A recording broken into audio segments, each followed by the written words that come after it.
PIA इंतज़ामिया और aircraft engineers के दरमियान तनाज़ा शिद्दत इख्तियार कर गया। मुतादिद परवाज़ें मनसूख जबकि कई ताख़ीर का शिकार हैं। बोइंग 777 APBMX तैयारा तकनीकी ख़राबी है जिसकी वजह से कराची से इस्लामाबाद की परवाज़ ताख़ीर से रवाना होगी।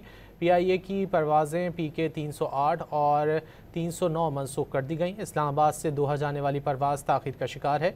इसी तरह पेशावर से दोहा की परवाज़ भी ताख़ीर का शिकार है। PIA इंतज़ामिया और एयरक्राफ्ट इंजीनियर्स के दरमियान तनाज़ा शिद्दत इख्तियार कर गया। मुतादिद परवाज़ें मनसूख जबकि कई ताख़ीर का शिकार हैं। बोइंग 777 APBMX तैयारा तकनीकी ख़राबी है जिसकी वजह से कराची से इस्लामाबाद की परवाज़ ताख़ीर से रवाना होगी।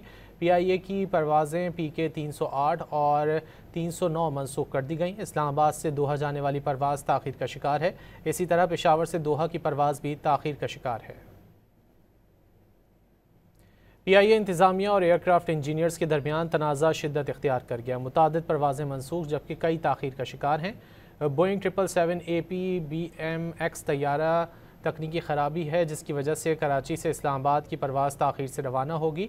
PIA की परवाज़ें PK 308 और 309 मनसूख कर दी गई। इस्लामाबाद से दोहा जाने वाली परवाज़ ताख़ीर का शिकार है। इसी तरह पेशावर से दोहा की परवाज़ भी ताख़ीर का शिकार है।